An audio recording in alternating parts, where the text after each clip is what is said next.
Content warning. The following show contains smoking, some controversial opinions that aren't exactly hot takes, discussions of fictitious violence, and some other things that may make people feel attacked. But I assure you, you're not being attacked. You're just seen, and in this case, interacted with. Either way, viewer discretion is advised. See, we said something. Yeah, should we just go? We should really just go. All right. Well, hey, man, start the music. All right, we're gonna start the music. Let's start that music. Anytime. Seriously.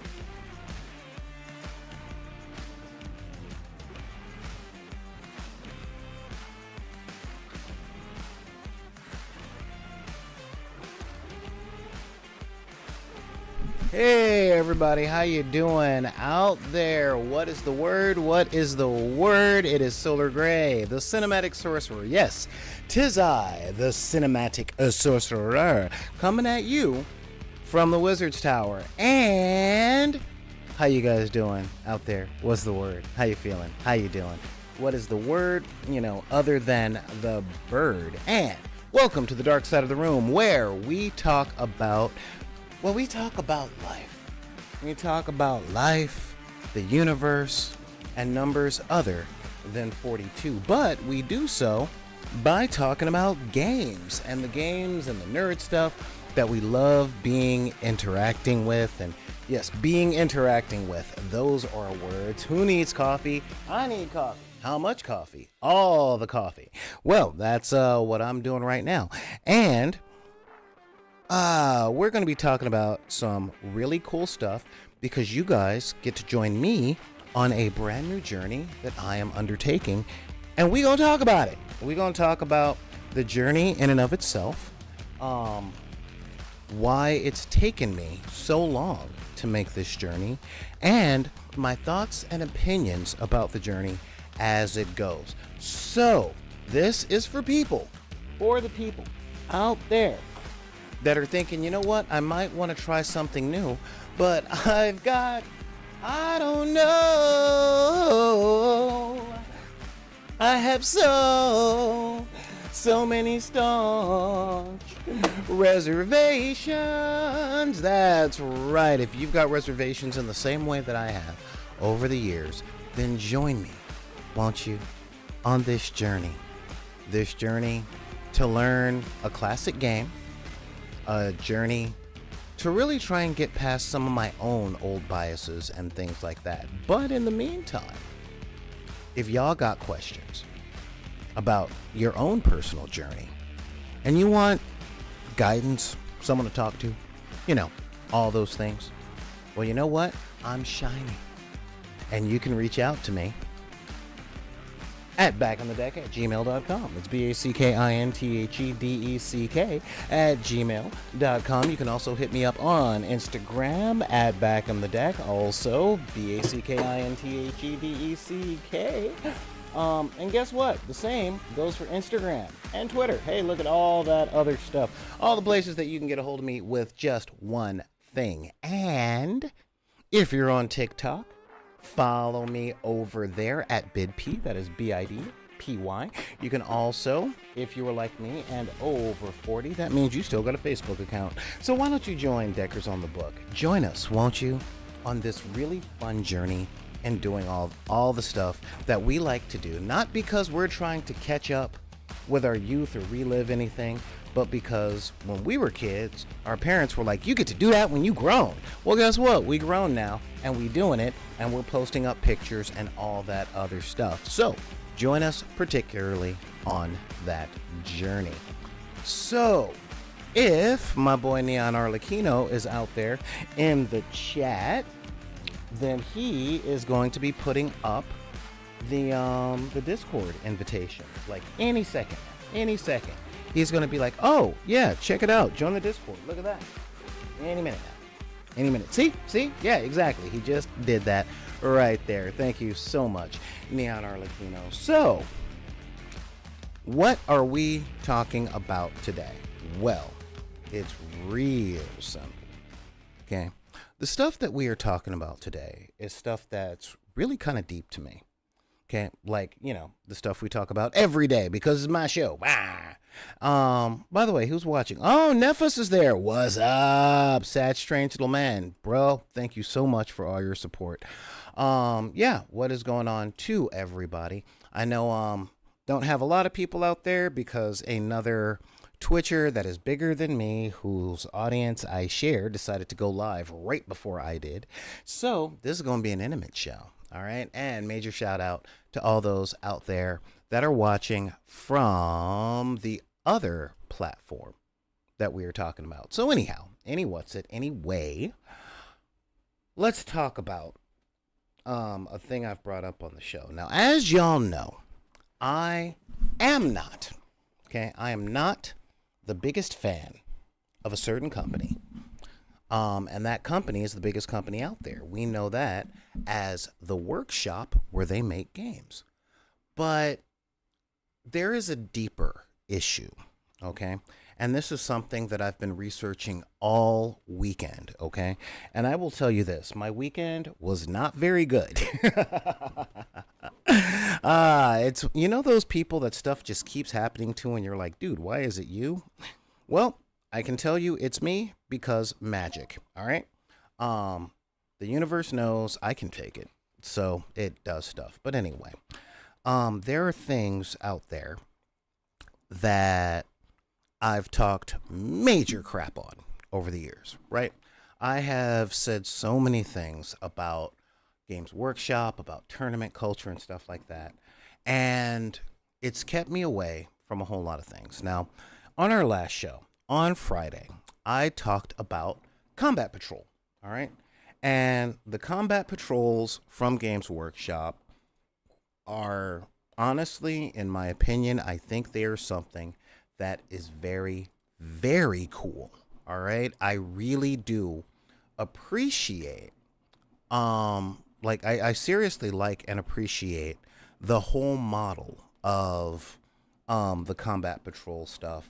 The price is a little steep for my taste, but it's there. It's kind of there. It's, what are we going to do, right? This is literally Games Workshop, and they are going to be expensive. So, but again, what they did was created these Combat Patrols, and they're like, all right, so we're going to do the thing where you buy the game, you buy the box, you play the game, and shut up, okay? And I'm like, you know what? That's all I wanted. All I wanted was to be able to buy a box of little thingies, play a little game, laugh, do the thing where I can get in and out in under an hour, and honestly, have a little fun with it. Now, I have been studying, as you guys know, this particular game for coming up on 2 years now. Okay, I've been studying it for 2 years, but I have never played a singular game. If you guys are new to the channel, you got to understand, I've explained this in the past before. Okay, I have explained, I'm having boot problems right now.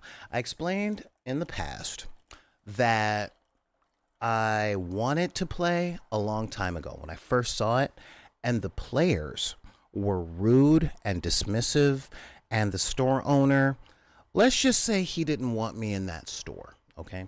Fortunately, to my knowledge, that store no longer exists because, well, I look at things and I go, soon.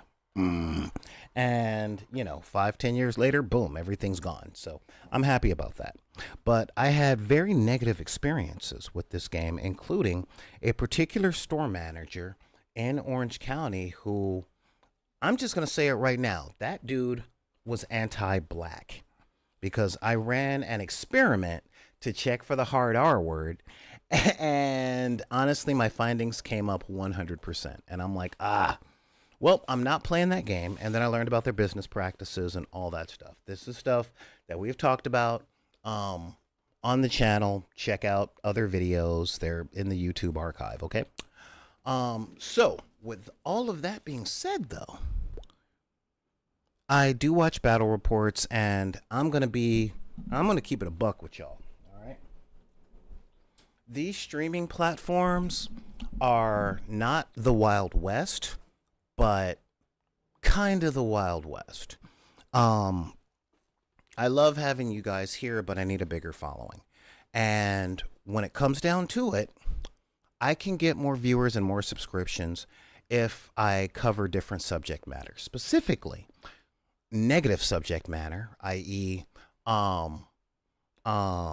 video essays and stuff about this is good, and if you don't like it, you're wrong, you're stupid, or you're wrong about this, and I'll tell you why. Those things blow up so hard. If I went anti-black and started talking terribly about black women all day, I could go through the roof. Okay, I could. But I'm not willing to do that. So I got to bite the bullet, and I have to talk about Games Workshop, specifically Warhammer 40K. I got to do it. If I'm doing game stuff, that's just what I have to do. I'm not going to get my Jack Ryder on. No, I'm not. And my first name is not Kevin, and none of my names rhyme with Sam. Anyway, Samuels. Anyway, as all of that goes down, okay, I have to talk about Warhammer 40K in order to get followers and subscribers and things like that. So it's a new edition. But here's the thing, and this is a really, really big thing about that, is how can I put this politely? I have to talk. Hang on. Boop. There we go. How can I put this politely? That is the question. And the answer to doing it politely is this. I am not going to invest another $1,000 in rolling the dice to see if I can build a following. That's not a good investment. That's just not a thing that I can do. However, since they released the combat patrol system, I'm like, you know what? I can give this a shot. I can really give the combat patrol a shot. Now, I'm going to be doing it with proxies, and I'm going to be doing it with their downloaded materials, because they put all the materials out there for free, like every other game company. And I'm like, you know what? I downloaded everything. I printed it up and put it in a nice purple folder. And now I can learn the game. And I got together with some of my other friends, and I said, okay, let's learn 10th edition with all the free resources, see if we like it, and see what we can do. And actually coming up with a real assessment of the game, assessment of, what we're looking at. Yes, it's a folder of doom. Actually, it's a folder of fiscal doom. Because if I do like the game, then of course, like every other game we talk about, be it Stargrave, Frostgrave, Ghost Archipelago, Rangers of Shadow Deep, Marvel Crisis Protocol, one-page rules, Dead Zone, Batman miniatures, DC superheroes, Dungeons and Dragons, Esper Genesis, all the games that we talk about, and that is just a tip of the iceberg. Let's be real about that. Then I will invest in buying stuff. Not much from them, but I will, do some other stuff. I'm not an absolute thief. Okay. So yeah. So this week I decided to learn to play Warhammer 40K with the combat patrol boxes that I have proxies for. Okay. Via donations and gifts from a lot of people over the years. And of course, supporting independent content creators within the 3D printing space. There's a lot of good stuff out there. Like Puppet War and I think his name is Telemu. Just a bunch of really cool creators that are out there. And I'm like, I've bought their stuff or I've gotten free samples of their stuff and it was made to proxy this stuff. So that's what I'm going to do. That is exactly what I'm going to do. And we are going to take a look at that stuff.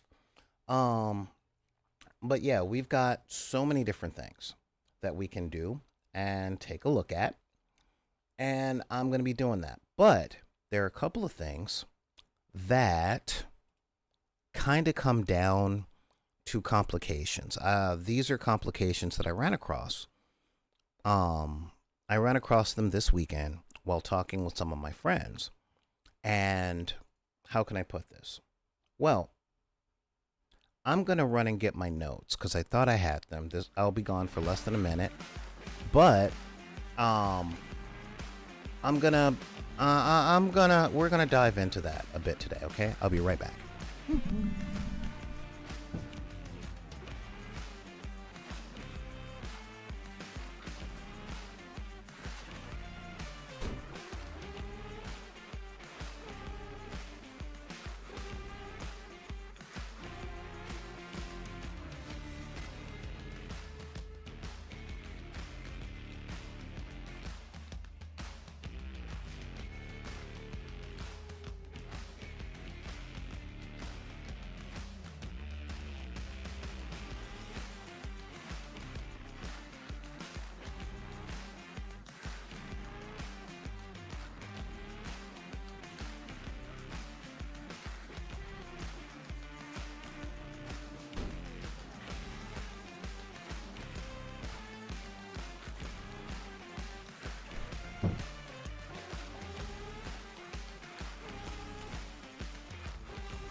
Told you that wouldn't take too long.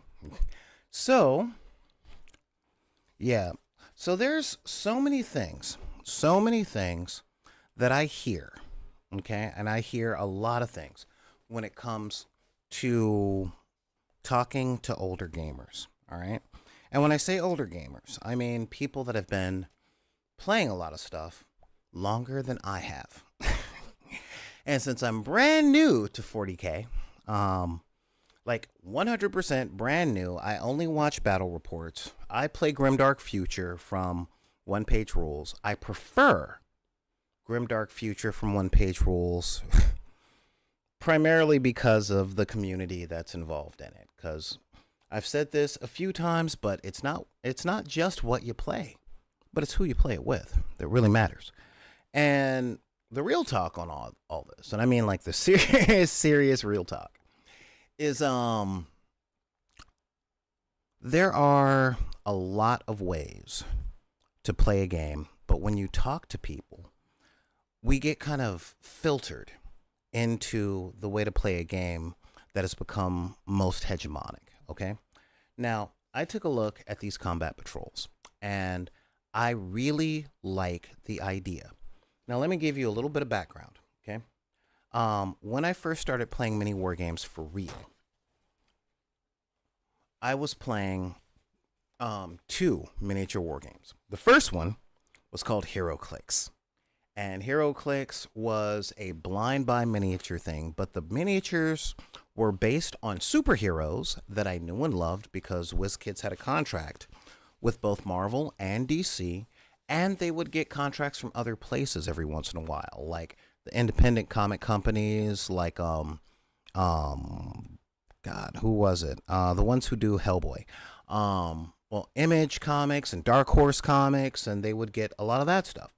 And so you could have like the superhero fights of like Superman versus Hellboy versus, exactly, 2000 AD, exactly. You could have a lot of that stuff. They came pre-painted, and when I was playing back then, I did not have the time, resources, or interest in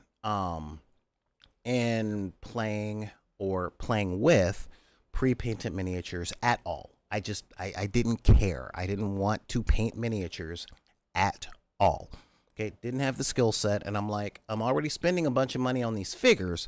Now I got to spend a bunch of money on paint and brushes, and then if I do it wrong, or if what I paint doesn't come to the way that I imagined it or something close, then I'm going to be upset. And why do I have to paint these things to play this game anyway? And there was just a whole bunch of stuff. And the other game was War Machine from Privateer Press. Now I bring up these two games because they had two major things that I liked a lot. Okay, HeroClix. Well, I'll get to HeroClix a little bit later because they had their starter kit, which was just a pile of minis, a rule book, and a translation card, and that was cool. But then I got into War Machine for about 10 years, and War Machine had starter kits that were just plain battle groups, and they were 35. They were $35 to $50, depending on when you bought in. They were 35 at the very beginning when the models were all metal. And they had 5 factions, and it was $35 for each one. And the starter kits came with, I think, 3 to 5 models, depending on your faction. Most of them came with 4. Okay, 2 light warjacks, a heavy warjack, and a warcaster. That was it. Okay. I think Crix came with 3 biter type, like 3 light warjacks, a heavy warjack, and a warcaster. And Kador came with 2 heavy warjacks, no light warjacks, and a warcaster. So that's what you got. But $35 to $50, and you were good. And they were balanced in such a way, and I'm going to bring up that word balance a little bit later too. But they were designed in such a way where you could literally just play starter packs. That's it. That's a, my starter army, your starter army, done. Okay. And as the years went on, people tried to take this small scale skirmish game and make it to a whole army game by upping the point cost and all that other stuff.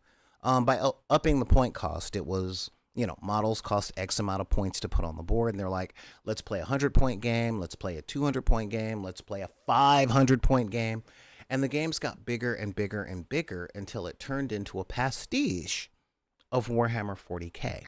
And unfortunately, 2 things happened that made me get out of the game, which was one, once it started going that way, the new company of Privateer Press, based in Bellevue, Washington, saw the writing on the wall and started catering to that.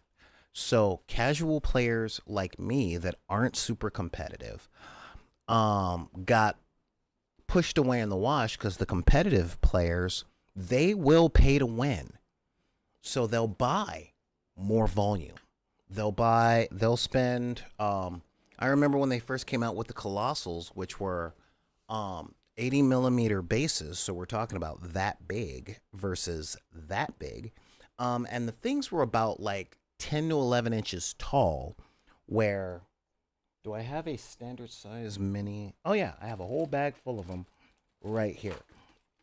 Ooh, this is gonna fall. All right, yeah, I have a standard size bag of miniatures right here.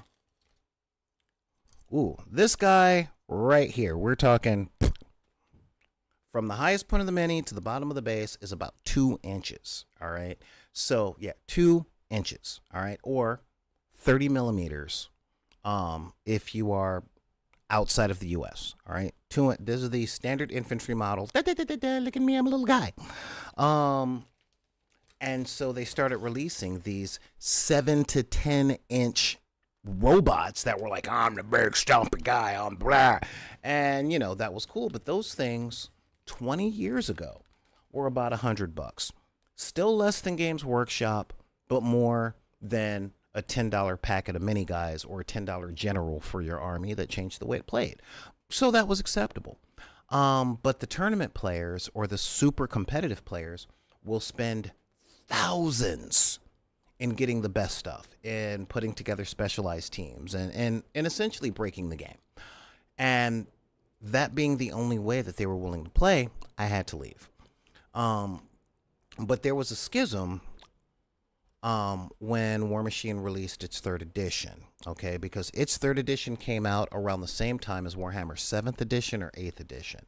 And a lot of those Warhammer players went to War Machine and they took that culture with them.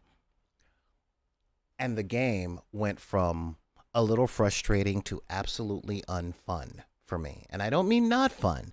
I mean the concept of playing that game made me angry. And the thought of doing something that I do to elicit joy in my life, making me angry, was not the business. So I quit the game. I sold my stuff. I called it a day.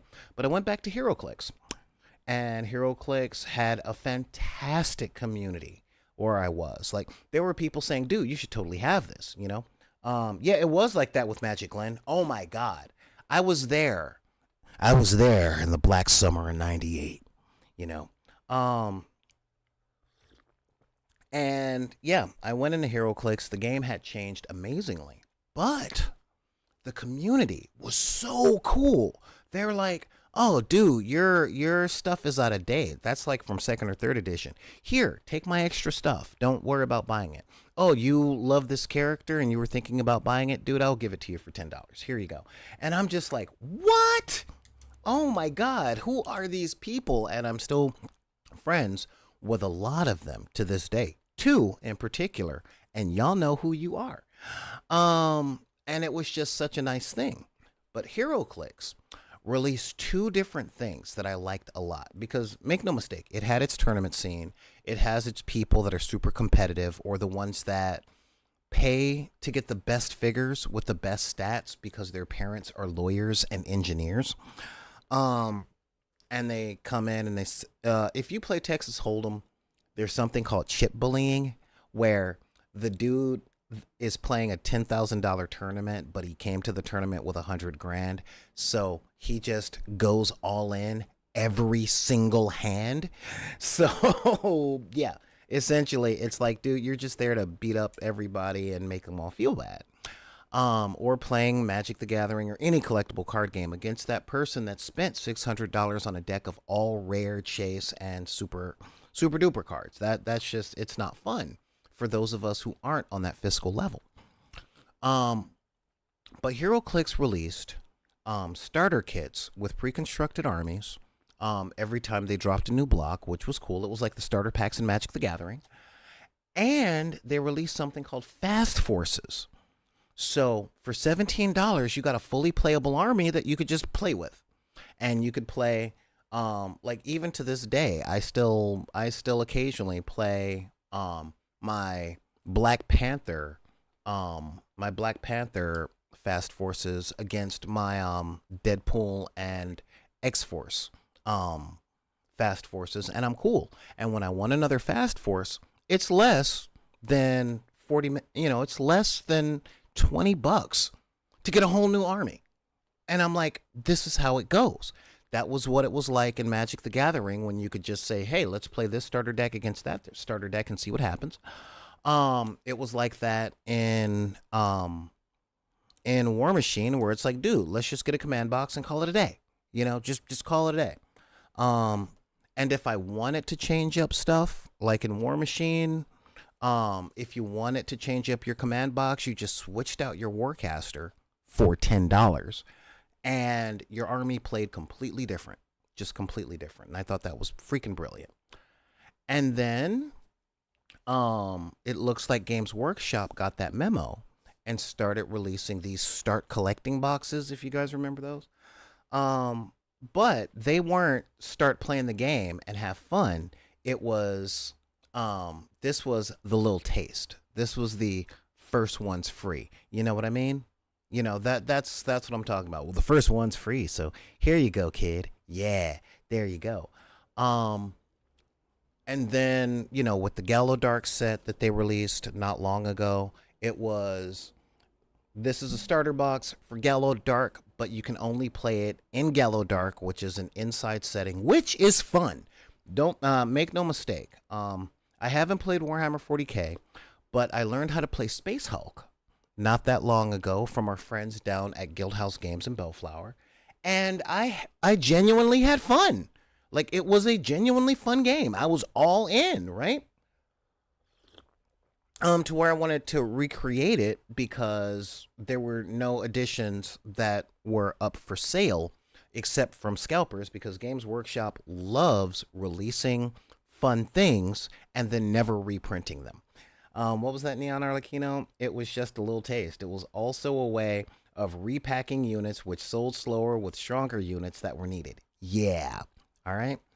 But the second part, I don't exactly mind. And this is why. I'm coming at this new, absolutely green. I've never played the game. I never bought into the company at any point in my life. And when I say bought in, I don't mean ideologically. I literally mean fiscally. I have never purchased a Games Workshop model. I've never been in the tournament scene. I am almost as green as a blade of grass when it comes to this. I'm not an egg, but I am a toddler because I play other games, of course. And what I talked about last week when I was gushing about the Combat Patrol boxes, or more to the point, the Combat Patrol style, is I look at a lot of reviews and I've been doing my research on it, and every person that's been talking about it, every person that has been talking about it, except for Tabletop Minions, have talked about it from the standpoint of how will this augment my already existing army? And as I said on Friday, this is not for you, bro. These sets are not for you. They are for me. Okay? And what do I mean by that? And a lot of people get mad when I'm like, yeah, you're not the market that they're looking at. They're not for you. Well, they're asking for my money. What? Did you get a letter? Like, did a Games Workshop employee show up on your porch saying, hey, will you buy one of these and help us out a bit? Our stock prices are a little low right now. No. Okay. A new edition just came out, and the Leviathan box set looks pretty cool. The models are cool. In my opinion, it don't look $350 cool, but they look cool. All right. But they released the rules online for free, and y'all know I'm all about try before you buy. But with Combat Patrol, I was talking to one of my rider guys just last night about the Combat Patrol. Now, he plays Grey Knights. He loves them Grey Knights. And I'm like, cool. I want to check something with you.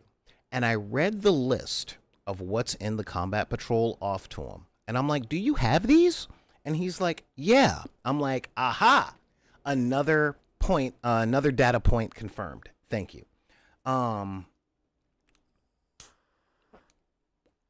Because Magic Go Fast, are you talking Magic the Gathering or the Grey Knights? I literally don't have a context for what that comment meant, Glenn. So real talk. I said on Friday, when I first gushed about these things and decided to go into the research on it, these boxes are not for the vet. Oh, okay, Grey Knights. Oh, you play. Cool. These boxes don't look to me like they're for players that are already in. Okay? It looks like these are the things that you get your 14-year-old niece or nephew to teach them how to play. Or you download the cards from Games Workshop and you put together what's in the box set from your already existing collection to teach your 14 or 15-year-old niece or nephew how to play. And I was talking to one of my dudes about the contents of each box, okay? I don't understand game balance and stuff, and this is one of the things I was talking about, all right? Now, I told my ride or die that the cards that come in these Combat Patrol boxes are completely different from the cards, from the index cards that come in the pack that you buy or the ones that you download. They're different. They have different powers. Same numbers, different powers, all right? Because this is an intro level game that's bigger than the old starter set. let me get into that before I get into my next point. I think at the beginning of ninth edition, they had a beginning box, okay? A learn how to play the game beginning box set at the beginning of ninth edition. And I was shocked because it was like $50, okay? I forgot what it was. 40K starter box, $50 or $60. Yeah, that's what it was. The Command Edition starter set or something. No, what was this? Getting started in 40K. This was like back at ninth edition. And it was the box that was used for demo games at Games Workshop stores. Okay? Um and it was a unit of Necrons. Oh, you read. Okay, you read the lore. It was a unit of Necrons, a unit of Space Marines, and a board that was about maybe 18 inches by 18 inches. So it was literally one quick encounter between two units so that you learned what the stat cards meant, what the game phases were, and how to measure line of sight and stuff like that. And all in all, I'm not going to lie, it was an okay idea. And when I say an okay idea, I mean just that. Okay? Was it the Command Edition? Yeah, I mean it was an okay set. Yeah, I think so. I think it was the Command Edition box set.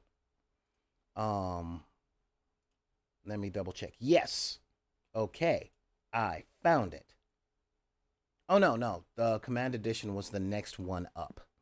So there was and that one was $100.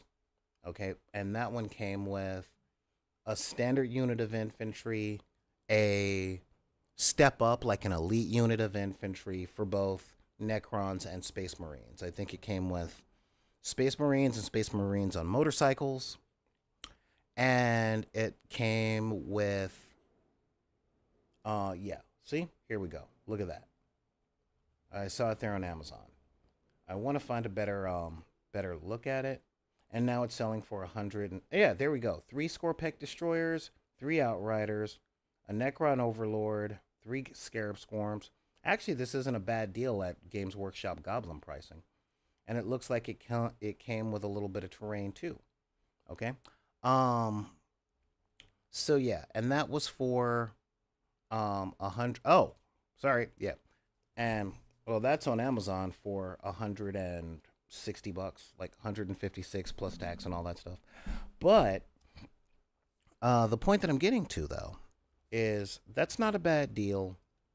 You get 2, maybe 3 units, and that's about it. Now these combat patrol boxes are twice as much. Don't get me wrong.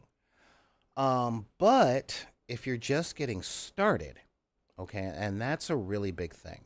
If you're just getting started and you haven't bought anything, okay, you haven't bought a single thing, it's not a bad place to start. Now, for Grimdark Future and Grimdark Firefight from One Page Rules, I've been finding people making designs of the custodians, and I dig them.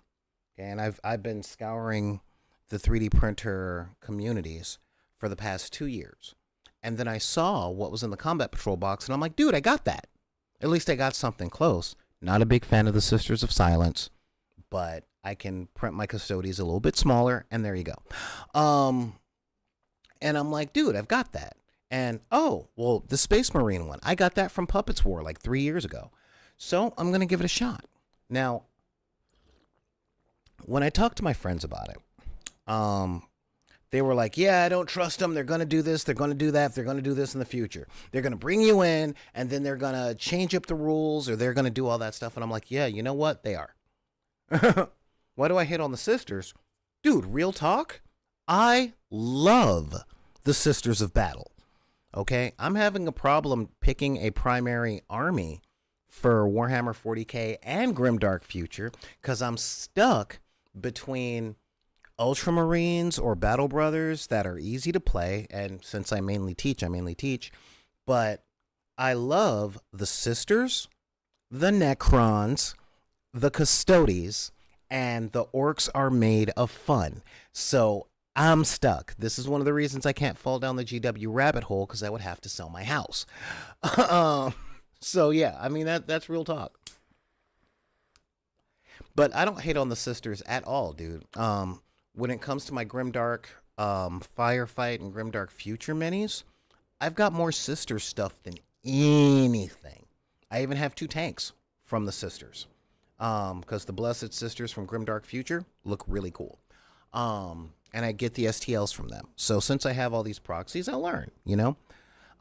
This also means I won't be going to any Games Workshop stores or any stuff like that. Oh, the Sisters of Silence? I think they would be a good addition to the Sisters of Battle instead of the Custodes. But what I don't like about it is they seem like not filler points, but balance points because the Custodes are supposedly so strong that you can take 1 unit of Custodes against like half an army of orcs and you would still probably win. But what are you going to do with the point cost? You see what I mean? I'm okay. They're anti-psychic and they hit decently, but so do Space Marines and stuff. In truth, I literally think that, from what I can tell from the fiction, the Imperium should just be an army. Okay, I literally think that the Imperium, the Mechanicus, and the Xenos should be the only 3. Okay, um, it does, Glenn. And one of the things I really like about these combat patrols is it is essentially like I looked at the cards and I looked hard. The point costs aren't on them. It's just play what's in this box. We've done the math. And I'm like, cool. You know, and that's really all I want. That's really all I want. And in the future, I know that this company is going to change up things and do everything they can to maximize profit and make sure that their shareholders are happy and their stock prices go up. Okay. However, my test for this week is, are these combat patrols fun enough to play together as a new player, useful enough to learn how to play the game, and did they thread the needle on these combat patrols by saying, hey, I'm good playing a combat patrol for a while, a good while, and I won't want to build a 2,000, 3,000 point army, but should I want to, it's there. You know, that's what I'm looking for. Hey, somebody's got to keep these demons down. It's true. And real talk, because of my love of one-page rules, and y'all know I've been a part of their Patreon for a couple of years, I literally, in my collection for Grimdark Future, plus the stuff I bought from Puppets War, because I really like the way that their strikers look. Hang on.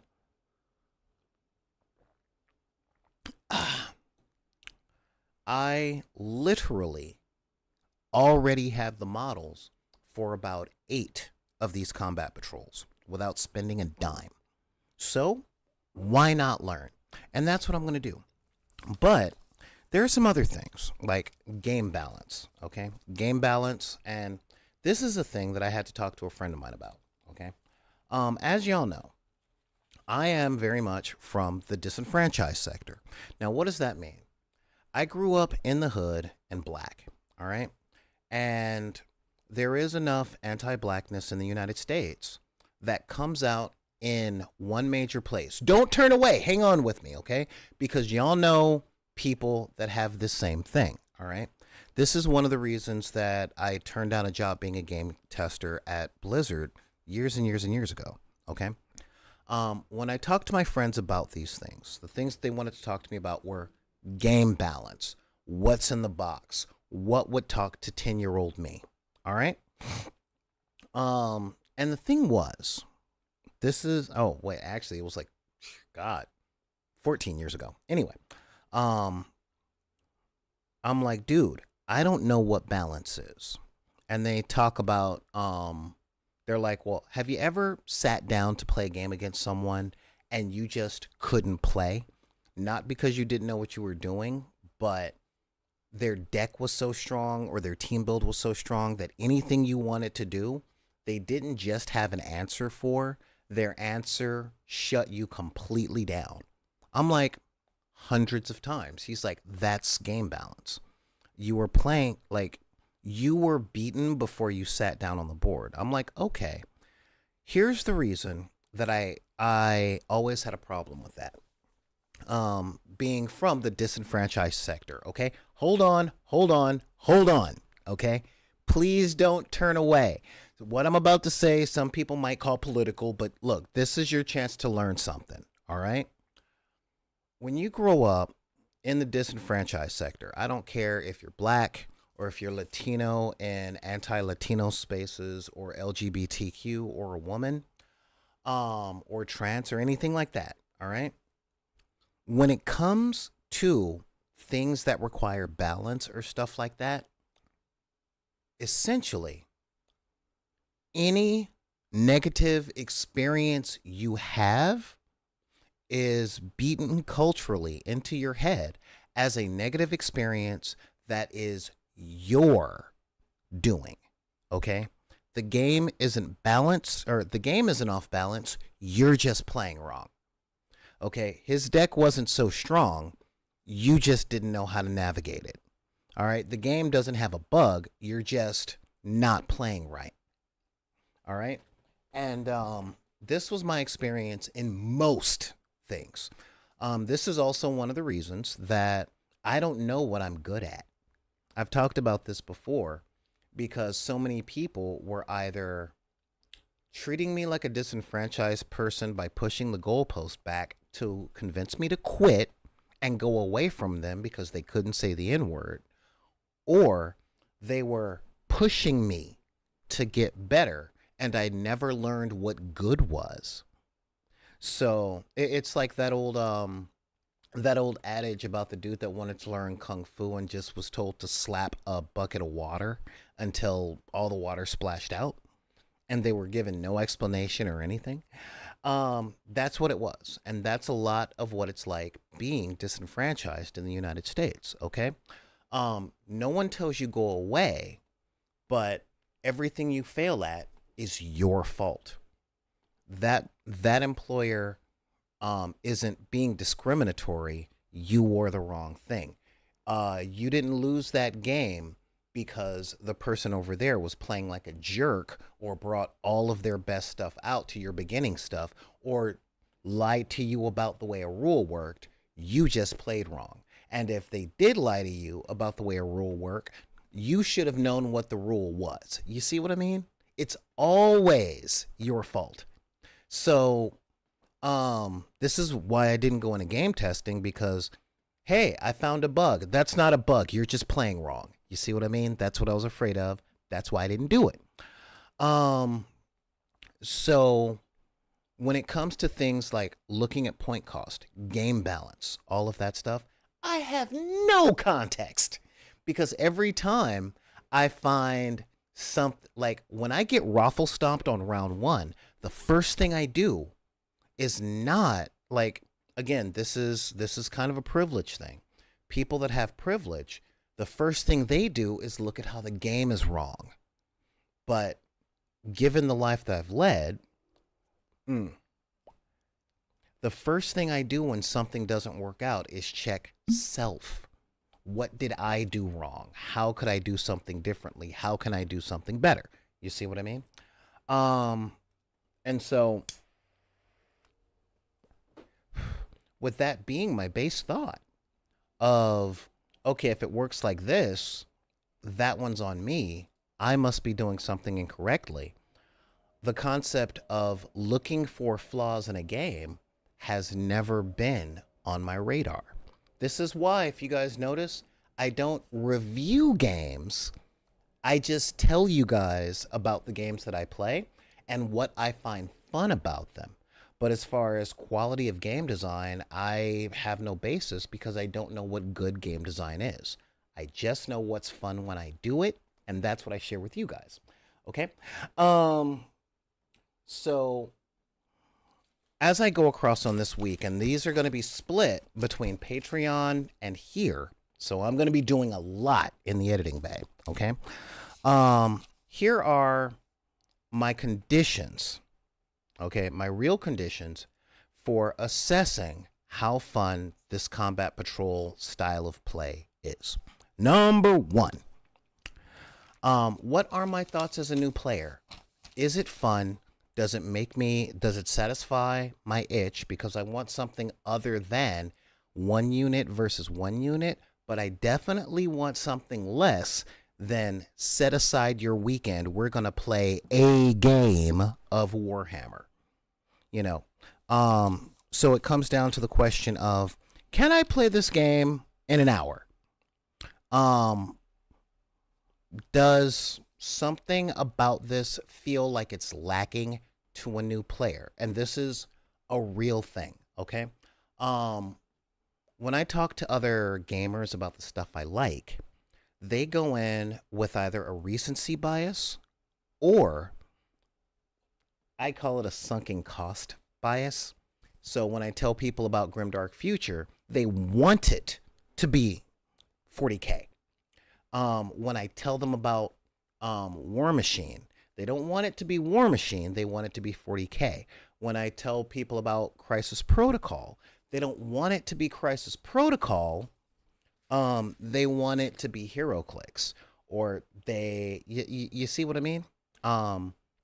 And all of these games, I look at every game that I play as an experience in and of itself. And is that experience decent? Okay. And this is a really big thing.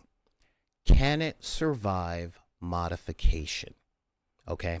And that question comes down to, if I decide to look up one of the many charts that the Warhammer community has put out there on how many points roughly come in a combat patrol, and can I play a box combat patrol against a minimally built up team of the same point cost and have a similarly fun experience? Okay. Is this something I can do casual for 1 or 2 hours on a Saturday? That is what I'm looking to find out. And I want you guys to come along with me on that one. That's why today's episode is called New Player Journey Week, because this is a game that's very popular. It's got a whole lot of stuff out there, and I have never played it. So I am relatively new. I've picked up a few things by watching battle reports, because you have to understand the rules of a game to watch a battle report and enjoy it. Because I'm like, what am I looking at? But most of the time, battle reports are for two people. One, the people that are trying to understand the rules in the book that they just read, but mainly for the people that already play, don't have time to play, and so they want to at least watch a game. You get what I mean? And I'm not talking the ones that come from Games Workshop directly. I'm talking things like Play on Tabletop, Tabletop Tactics, mini Wargaming. Who was that? Guy and Hattie from there's a lot of them. There's literally one guy that's been playing combat patrols against other combat patrol boxes, or the start collecting boxes in a little arena, and it's totally fun to watch. The games, the videos are only like maybe an hour long. So I'm like, you know what? I want to do that with these combat patrols. He's got it in a tournament setting, and it's like, yeah, this looks like it's fun to play. And he's doing that. I'm not doing a tournament. I'm not going to do brackets. I'm not really going to do comparison of, is this box good against this box, or don't take this box if you... No. I'm going to play as many games as I can with the materials that I have or have access to, and just see if the game is fun. Again, I've got 7 to 8 of the 24 of the Combat Patrol sets where the stats have been put up by Games Workshop. Okay, I've got those. But I'm not gonna go, all right, I'm gonna do the Space Marines against the Tyranids. Now Space Marines against the Necrons. Now Space Marines against the demons. Now Space Marines against blah, blah, blah, blah. I'm not gonna do that. I'm not gonna do that. I'm probably going to randomly pick two teams out of a hat, and play the combat patrols like against each other. Okay.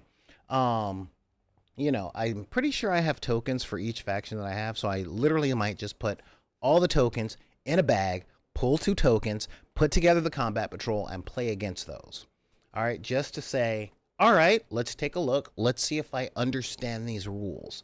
I want to know if the rules really, Neon, what kind of hat? I don't know.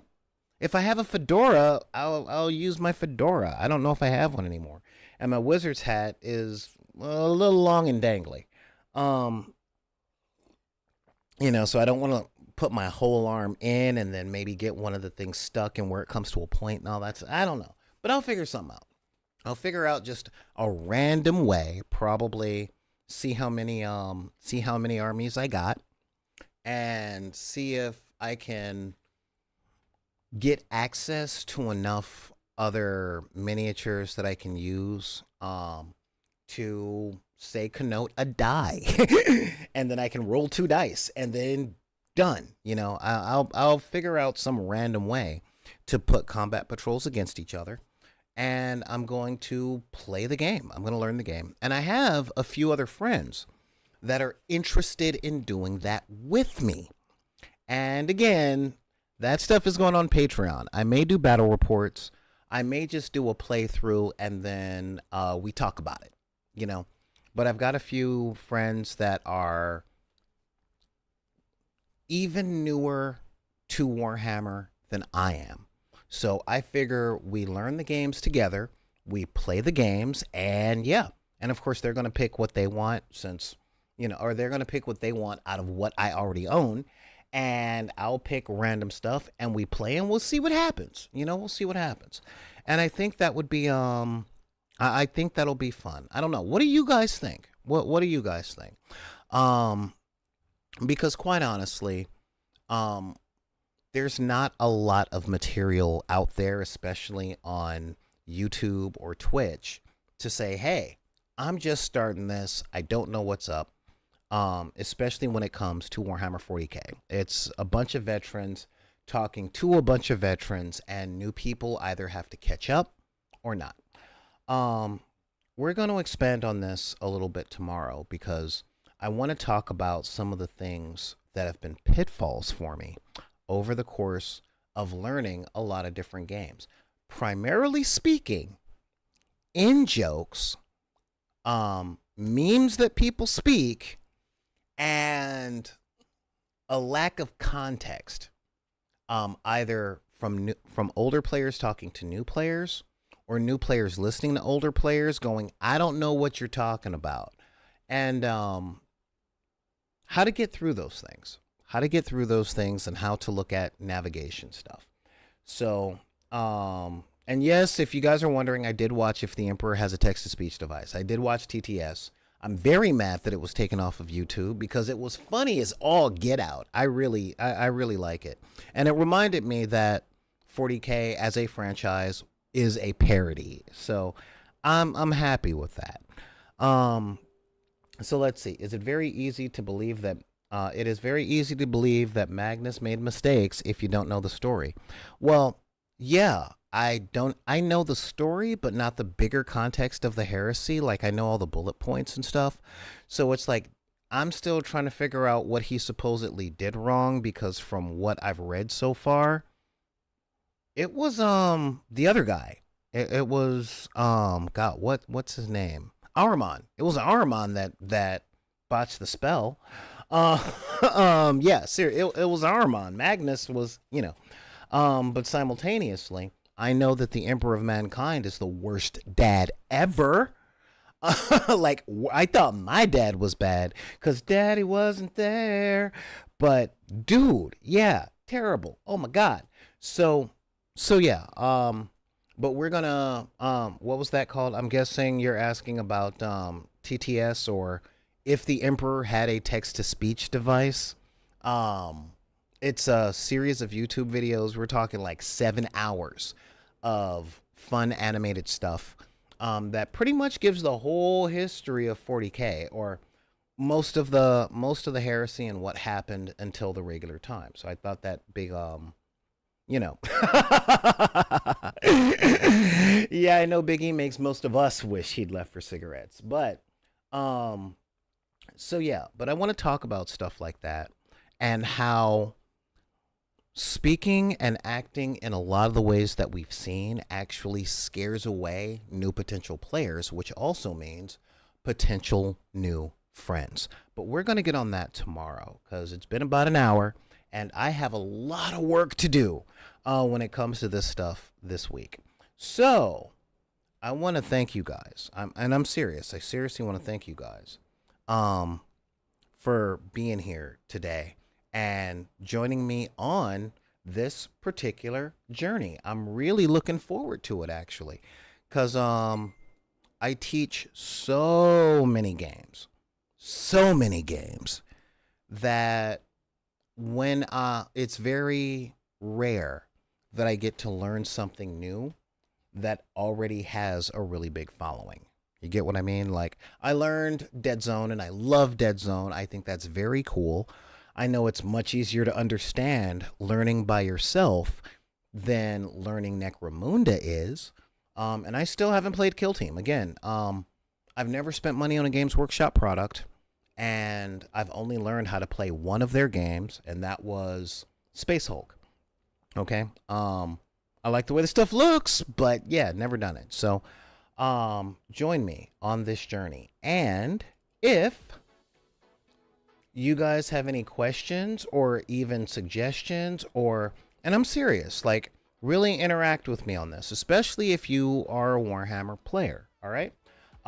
Interact with me on this.